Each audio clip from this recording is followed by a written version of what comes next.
Hi, my name is Chris Ryan. Thank you for joining me here at the Forest of Arden. This is going to be a very short series covering the short game. This first video is going to be looking at how you can hit tall, level pitch shots, those low-flighted, spinny ones that we see the best players in the world play.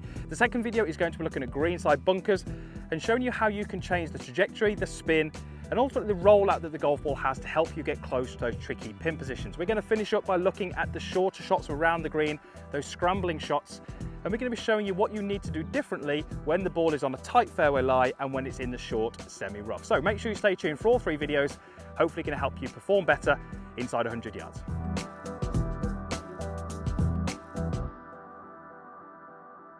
So thank you for joining me here at the Forest of Arden. I am on the 14th hole on the back nine, and as you can see, I'm around about 40 yards from this pin out here in front of me. So this week's videos are all themed around the short game.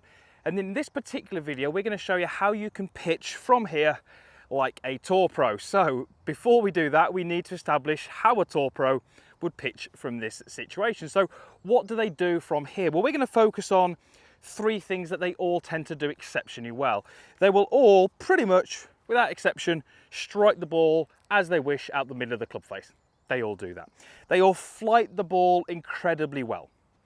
And they also control, or impart, I should say, possibly more spin than we would see from the amateur golfer. So the tour pro or the tour level golfer will strike the ball well, flight the ball well, and spin the ball well. And if we were to look at a typical amateur who might come in for a lesson and say that I struggle from this distance, we generally see them not having the skill to do those things. They don't often hit the middle of the club, they can't control the flight, and they don't impart as much spin as we'd like. So we're going to go through a few things that you can do in your setup and your technique, which is going to help you perform better from here and hit those kind of real low spinners that we see all these best players doing. So the first thing would be equipment. You know, what is the best club to use in order for us to hit this shot? Well, I'm not going to use the club in my bag which has got the most loft. I carry three wedges. I carry a 52, a 56 and a 60. I also carry a pitching wedge as well. So for me, the 56 is probably the club that's going to impart the most spin on this golf ball. It's not going to go the highest because the 60 would go the highest. But as we increase the loft on the golf club, the spin rate will increase. But there is a point where that loft gets so high that we really struggle to create any friction. And yes, we get a higher ball flight, but we don't get much spin. So my 60 is fantastic when I need to really throw the ball up in the air and get the ball to drop softly, but it's not going to spin the ball probably as much as my 56 degree club. So why would we like to spin the ball as opposed to maybe flight it very high? Well, the situation I'm in here is a great example where the green kind of runs away from me a little bit. I've probably only got 20 feet of the green, which seems like a lot, but the ground is quite firm. You know, we're getting into the summer conditions here, quite firm ground. It's a little bit down breeze, not much. So I've really got two options here. I can either use height and trajectory, so the ball comes down very softly, or I can use spin. Now, when I use the trajectory and I try and hit the ball incredibly high, it makes it very difficult for me to judge the distance I'm carrying the golf ball, because the higher it goes, the harder it becomes to gauge that distance. I will also require a much longer golf swing if I'm trying to send the ball into the air.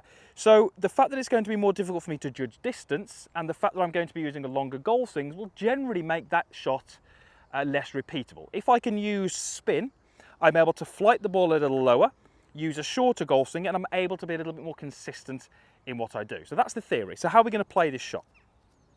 Well, I want you to stand with your feet pretty close together. So my heels are probably only just a little bit more than maybe a club width apart. And notice how both of my feet are slightly flared out, probably by about the same amount.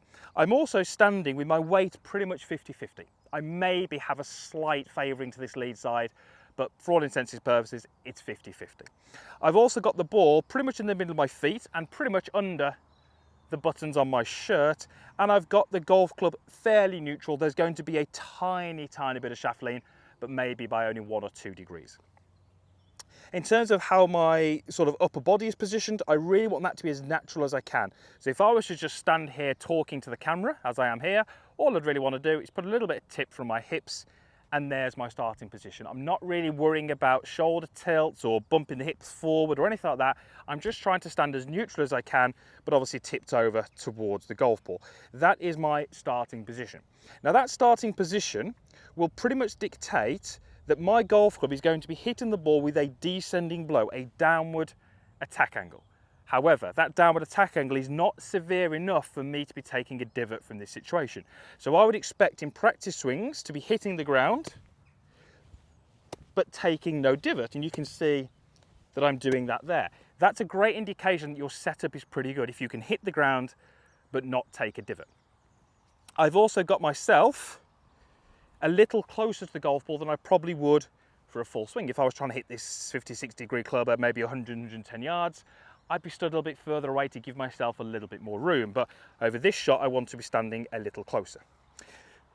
So there's our setup. We've got ourselves nicely set up to the golf ball in a position where we've given ourselves the greatest chance of hitting that shot that we want. So now we can go through the technique that's going to help me hit that low flighted spinning pitch. Let me just quickly go through what I tend to see quite commonly from the golfers who struggle from here. I've got my 56 degree club, and often I see swings which are a little bit like this. Okay, very, very wristy. Very, very high shot. That ball's landed just short of the green and it hasn't really gone anywhere. That's what I tend to see quite a lot of. Very, very wristy through the golf ball, very high launch angle. And for me to get that ball to go that distance to flag, I need to make a much longer golf swing. So the way that we're going to play this for the most consistency is we're going to think a little bit about how you use your wrists, how you use your arms, and how that's matched to your body action. I want you to think about your wrist set and going from what we're going to class as 0, which is setup, to a full wrist set, which would be here, okay? We're going to class this as number 5, and we're going to class this as number 0 or 0. So from here, we don't want to play the shot staying in this 0 condition where it looks very, very wooden, because that's going to give me an incredibly long width of arc. You can see where the club is relative to my thigh on both sides of the golf ball. Equally, I don't want to play the shot with huge amounts of wrist set, because you can see how the grip of the club in this instance isn't really moving too much at all. This is going to be a very narrow arc. So let's quickly go through 2 swings. This would be a very narrow arc, lots of wrists. This would be an incredibly long arc, no wrists. And you'll notice how when I demonstrate those 2 shots, I have to use a very different body action. When I do a very short arc, I don't need any body action. When I do a very long arc, I need a huge amount of body action to get that club moving. Those 2 little examples there sit on either end of the spectrum. Those are shots which ultimately I want to be able to use. I might need those in certain situations. But for this shot, I want to play something which sits pretty much in the middle, right in the middle of that. So I want to have a nice bit of body rotation. I want to have a nice little bit of wrist set and fold, but nothing excessive. So I'm trying to feel like I have this kind of mid wrist set, and that's going to be matched on this side as well. So you can see how I've got a little bit of release, but I've matched that with a little bit of body turn. So understanding how the wrists move, how much they can move, and how much body movement we need to match that up is going to be incredibly useful for you when you're out on the golf course. So let's go ahead and go a couple of practice swings. There's my setup. I'm going to have that little bit of mid wrist set with a nice rotation, strike the ground, hold the follow through, and you can see how my body's rotating towards the target. I've got my weight on the lead side, I've got a little bit of release. That's going to give me that really nice mid-flight, hopefully loaded with spin, and hopefully ending up pretty close to that flag. Now I need to go a little bit right to this flag because there's a little bit of break on this green from right to left. So let's see if we can hit that shot we described, low flight, lots of spin, hopefully ending up pretty close. Should be pretty good. A little bit of spin, rolling out, and I would definitely take that. It looks as if it's about 3 feet, just right to the flag. But hopefully you're going to see those 2 shots, those 2 demonstrations on very, very different flights. The second one much lower, but loaded with a bit more spin. As I said right at the start, it's much easier to gauge distance and control distance when you're flighting the ball much lower. So that shot, if you gave me 100 attempts using that shot versus 100 attempts using the first shot, I'd back myself with that second shot every day of the week because it's going to be much easier for me to get that ball close. So a few key points to remember. Don't use the most loft you've got in your golf bag. That's not going to give you the most spin. Let's make sure we're setting ourselves up nice and neutrally, and let's think about how we use our wrists and our body, and that's going to give you that shot that we just did there. Thank you for watching. Hopefully that video is helpful. I definitely think this is an area where lots of golfers can shave some shots off their round. There's not many golfers I see who are exceptionally good from this distance. but following a few of those guidelines and hopefully be able to get up and down a little bit more often. And it's also quite impressive when you can do that in front of your mates at that low spinning wedge. They'll all be asking you how you did that. Thanks for watching. Usual stuff is down below. Like button, there's a comments box, and over here there is a button with my logo which will help you, or allow you I should say, to be a free subscriber of the channel. I would love to have you along for the journey. Thanks for watching. We'll see you back here again soon.